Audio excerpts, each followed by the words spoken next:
Sa ulo ng mga nagpapagang balita dito sa Ka-Joyfulness News. Eksklusibo, isang kuting, nahulog, patay. Mic test, nagsimula ng umere sa Ka-Joyfulness TV. Ito ang pinakabagong show. Eksklusibo, isang babaeng estudyante walang tigil sa pagpilit sa industry. Ang mga videos, tutukan. Eksklusibo, Casey Ryan Sayandasio, nanganak na. Ang kabuang report, tutukan. Sa World News, BBTV7 Thailand, nag-adapt na ng sign language para sa mga newscasts para sa hearing impaired. At mga aktres at aktor sa iba't ibang TV stations sa Thailand nagsagawa ng autograph signing para sa 2013 calendars. At sa sports update, Toto Mondihar, bigong mag-bring ang score ng kalaban sa 122nd basketball game. Umpisa na ang pagbabalitang walang bahid ng pamumulitika, walang kulay ng relihiyon, walang halong pagdududa, bawang katotohanan lamang para sa patas na pamamahayag. Ka-Joyfulness News ngayon!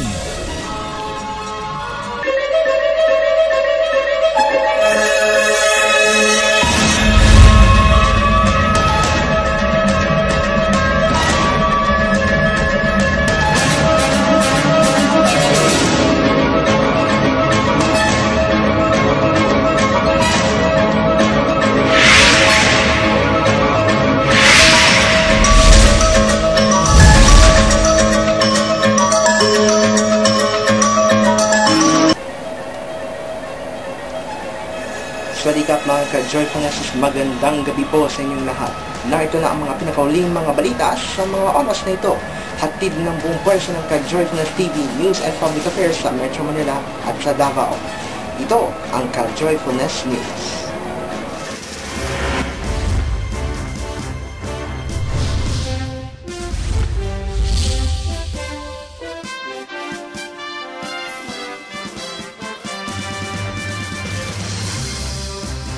Sa ating kabataang Republika 2013, the Philippine Midterm Election Special Coverage, umarangkada ang unang araw ng pangangampanya ng Liberal Party sa Plaza Miranda, pati na rin ang United Nationalist Alliance o UNA sa Plaza Independencia sa Cebu City. Nagpakilala ang UNA sa Plaza Independencia ang mga kandidatong tatakbo para sa 2013 midterm elections.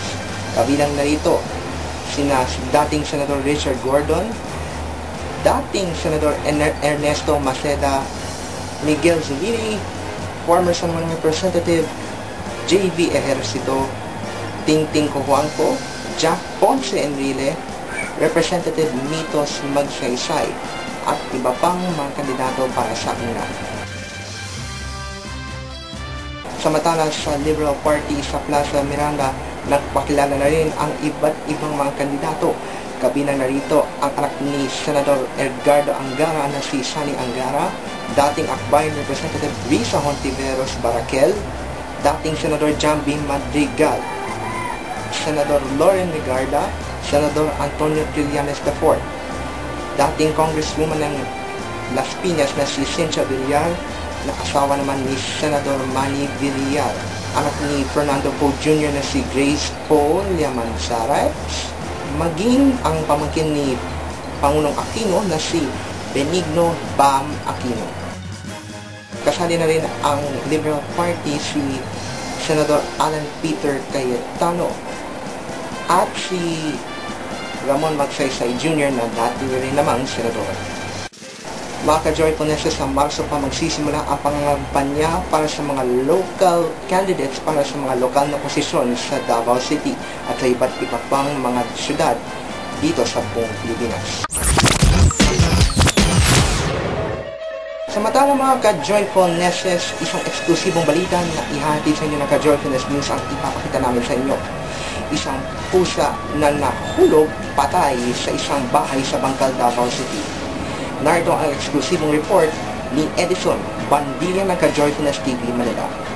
Itong Disyembre 8, taong 2012, nakuhanan ng Ka-Joyfulness News Team ang isang kuting na lumabas mula sa isang butas sa bahay ng Ka-Joyfulness TV talent na si Christopher Caputolan.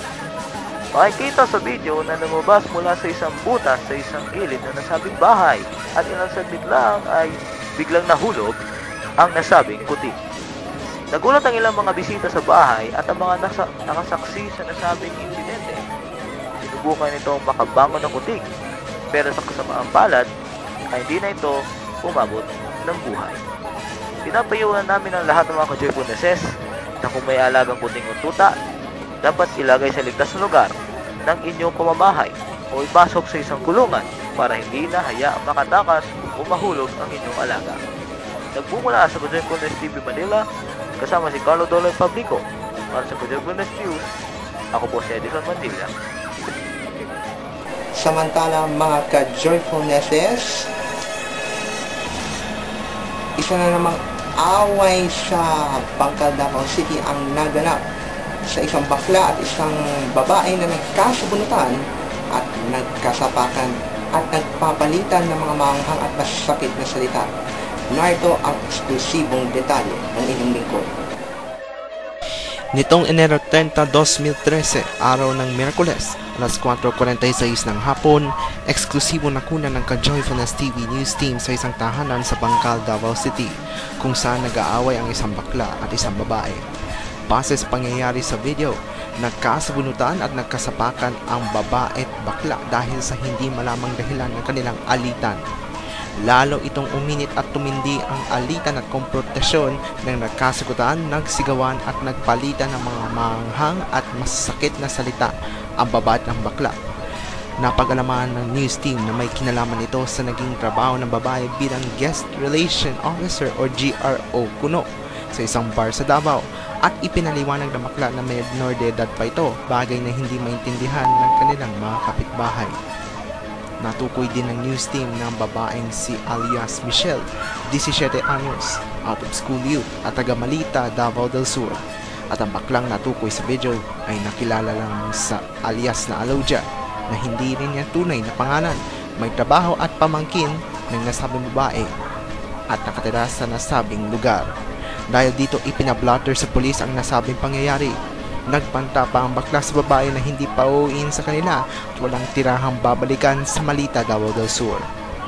Sinusubukan kunan ng pahayag ng Ka-Joyfulness News Team si alias Michelle, subalit tumangging humanap sa aming kamera. Para sa Ka-Joyfulness News, ako si Carlo Doloy Pablico, nagbabalita, Davao City. Mga Ka-Joyfulnesses, nagsimula ng umere ang pinakabagong programa at comedy show hatid ng Studio Guapings Davao na Mic Test kasama si Michael Dolier. Sa pilot episode pa lamang, patok na ang mga jokes na inihatid ni Michael Shane Dolier. Narito ang eksklusibong ulat. Nagsimula ang bagong programang Mic Test kasama si Michael Dolier na ipinuduce ng Ka-Joyfulness TV Entertainment Group at ng Studio Guapings Davao News and Comedy Affairs. Sa naging pilot episode, naghatid si Michael ng mga jokes, punchlines at pick-up lines na mapapakiliti at mapapatawa para sa lahat ng mga Ka-Joyfulnesses at Ka-Guapings saan man sa mundo. Mapapanood ang Mic Test kasama si Michael Dolier sa Ka-Joyfulness TV Davao. Ang programang ito ay ika-4 sa mga programang pinuduce ng Studio Guapings Davao. Nagmumula sa Ka-Joyfulness TV Manila para sa Ka-Joyfulness News, ito po si Ramil Espina, nagbabalita.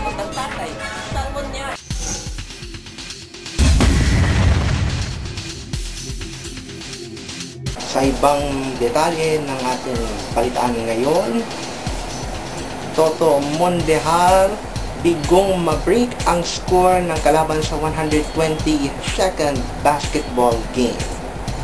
Narito ang eksklusibong ulat ni Gabby Hernandez ng Ka-Joyfulness TV Manila.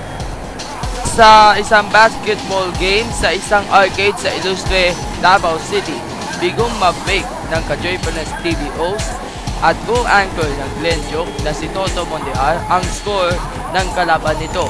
Sa mga unang shoot ng bola, bigla na lang sumablay na pumasok sa basket hanggang sa may score na ito sa mga natitirang segundo ng laro. Si Montear ay naka-score lamang ng 109 points, samantalang ang kalaban nito ay na-score ng 146 points. Pero huwag mag-alala, para sa mga kaibigan at kagwapings ni Toto Villarreal, ika nga, there's always a next time. Kasama ang cameraman na si Carlo Dulce Fabrico para sa Kajoy Perez News. Ako po si Gabby Hernandez, nagbabalita. Sa aming pagbabalik, Michelle Daculos, walang tigil sa pagbirit sa ilustre.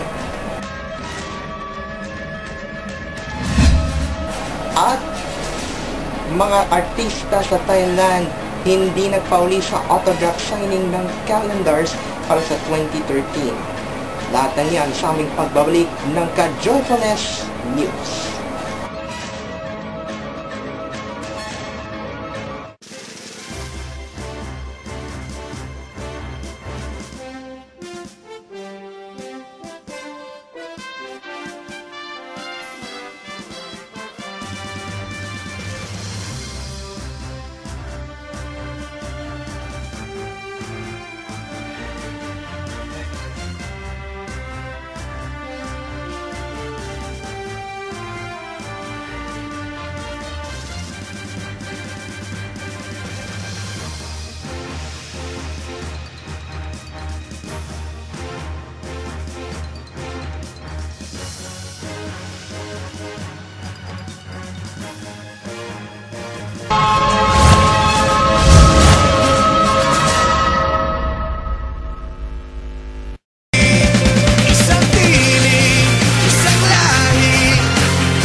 ทุกความสุขยิ่งใหญ่เสมอ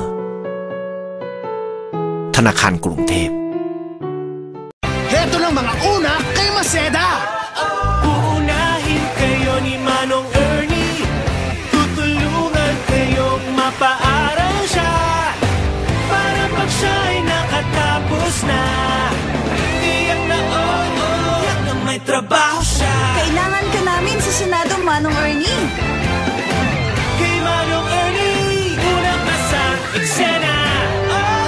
Sa akin, una ka sa eksena.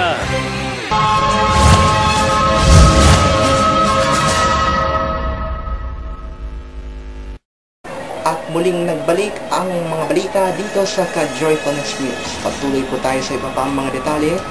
Michelle Daculos hindi tumigil sa pagbirit sa isang videokehan sa Ilustre. Narito ang eksklusibong ulat ni Gabby Hernandez.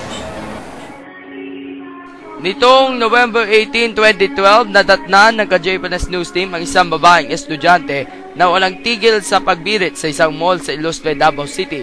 Sa inyong makikita kasama ang isang kaibigang lalaki, kumanta si Michelle Daculos, taga TCFI, ng mga bagot pamilya ng mga kanta sa video okay na nasabi mall, gaya ng Broken Bowl ni Lara Pabian at ang kontrobersyal na kanta na Pusong Bato. Makikita ang mga nasabing kanta sa programang Musika sa Tanan ng Ka-Joyfulness TV Davao. Samantala sa mga gustong magpadala ng sariling versions at renditions ng mga kantang popular, a cappella, acoustic, instrumental at iba pa, maaari nyong i-post ang mga sariling song versions sa Facebook page ng Ka-Joyfulness TV o ipadala sa mga email addresses na makikita ninyo sa inyong mga screen.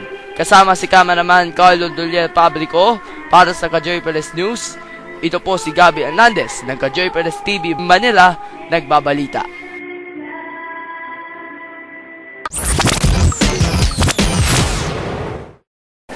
Isa na namang eksklusibong report ang nakuna ng Ka-Joyfulness TV na si Casey Ryan Sayandasio ay nanganak na. Narito ang eksklusibong ulat. Kinumpirma nila Arlene Tonzo at Siti Katukag na nanganak ang kanilang katrabaho na si Casey Ryan Sayon Dasio ilang araw bago matapos ang 2012. Ayon kay Katukag at Tonzo, nang makapanayam ng Ka-Joyfulness News Team, lalaki ang naging baby ni Sayon at hindi pa sigurado kung ilang buwan ang sanggol nito mula nung ipinanganak. Nagagalak ang mga katrabaho nito sa NCCC Mall Davao dahil sa panganganak ni Sayon nitong Disyembre ng taong 2012. Matatandang si Sayon ay nabuntis nitong Agosto ng 2012. Nang madatna ng news team na kahit nagdadalang tao, ito ay walang tigil sa pagtatrabaho. Matatandaan ding nalito na rin ang mga kasamahan sa trabaho, kabilang sina Charity Jane Momo, Lucy Nauha, Maribik Kabaktulan at Madeline Pardillo dahil ayaw sabihin tungkol sa kanyang panganganak. Nagbumula sa Ka-Joyfulness TV Manila kasama si Carlo Doloy Pablico.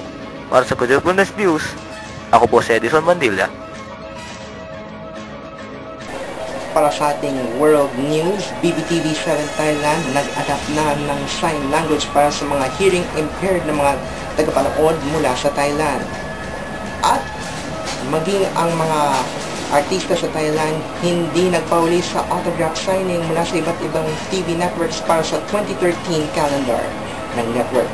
Narito ang mga ulat ni Edison Bandilla at Ramil Espina ng Ka-Joyfulness TV Manila. Sa kauna-unahang pagkakataon ay gumagamit ngayon ng BBTV7 ng Thailand ng sign language interpreters para sa mga bingi sa mga newscast nito. Noong Enero 2, 2013 ay nailunsad nila sa kanilang noontime at primetime newscast ng network ang kanilang sign language interpretation service.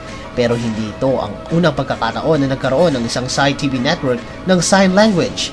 Maging ang government-owned na Thai Public Broadcasting Service ay nagamit na rin ng sign language para maunawaan ng mga hearing impaired ang mga ibinabalita nila sa telebisyon. Nagmumula sa Ka-Joyfulness TV Manila para sa Ka-Joyfulness News, ito po si Ramil Espina, nagbabalita. Nagsasagawa ang mga leading TV network sa Thailand para sa kanilang autograph signing para sa kalendaryo ng 2013. Sa Thai TV Channel 3, naroon ang mga leading actors at actresses ng network. Maging sa ilang mga news anchors, personalities at hosts ng nasabing network ay hindi nagpauli sa autograph signing. Kabilang na rito ang iilan sa mga personalidad ng Channel 3 na sina Pierre Pan Rapi Pan, leading Thai actors na sila Mario Moror, Nadechko Wimia, at ang mga actress na sina Chompu Araya, Yaya Urasaya, Janitien Posuan, Lloyd Sherman at iba pa. Samantalang sa Channel 7, pareho din ang naging eksena. Sa halos di na mabilang ang mga tao na pumila para sa autograph ng mga artista para sa kalendaryo ng TV network. Isa na rito ay ang actress ng Channel 7 at dating Miss Earth Water 2010 na si Iyam Watsapam Watanaku. Ang mga nasabing kalendaryo ng ilang TV network sa Thailand ay ipinamimigay sa mga tagahanga at sa mga tao na nanggaling sa iba't ibang lugar at mga karating probinsya ng Thailand, pero limitado lamang ang mga kopya ng mga nasabing kalendaryo. Nagbumula sa Ka-Joyfulness TV Manila kasama si Carlo Doloy Pablico. Para sa Ka-Joyfulness News, ako po si Edison Mandilla.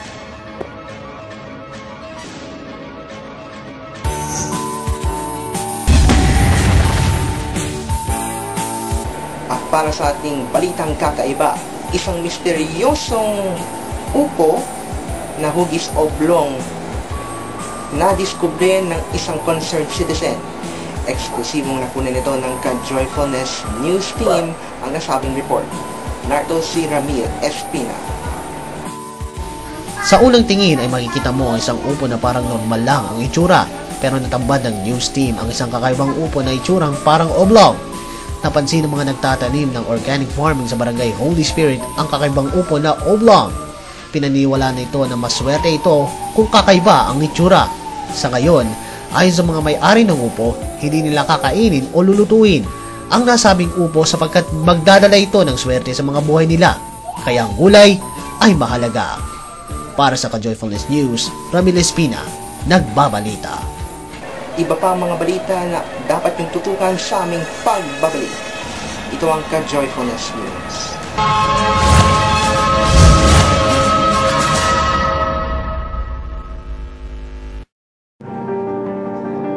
Mayaman ang Pilipinas, pero laganap ang kahirapan.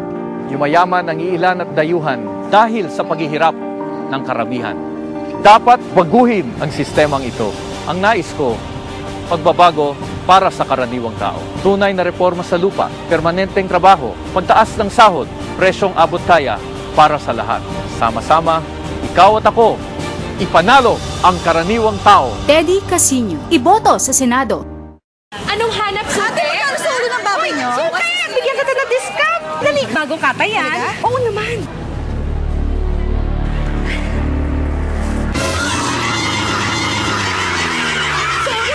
Sorry na po. Fresh pa talaga. Hindi lang sa eleksyon ang dayaan. Double dead, pandaraya yan. Talo ka dyan. Use your kokote. Senator! Pag walang madaya, buhay kay saya. Use your kokote. Buhay ka pa!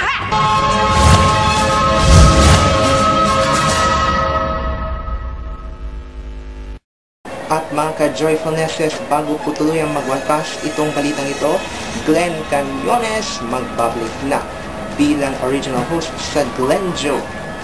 Matapos ang higit isang taong pagpapahinga at pagkawala ni Glenn, aasahang magde-dating si Glenn sa susunod na mga araw.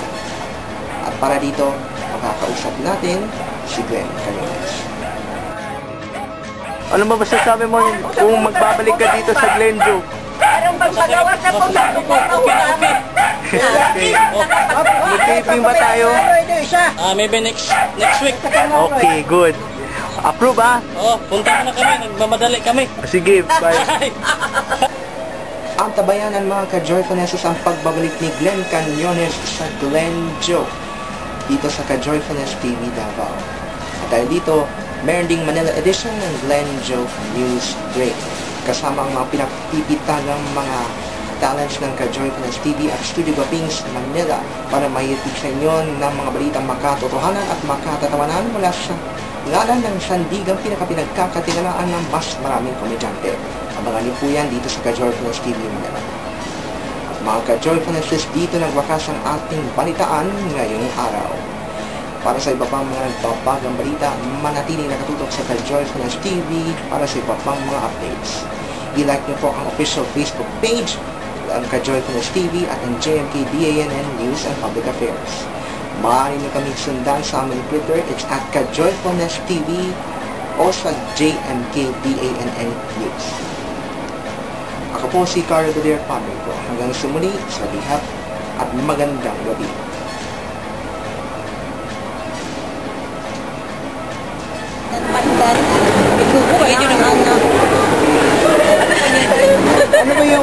Ano ba yung New Year's resolution mo for this year? Na talaga.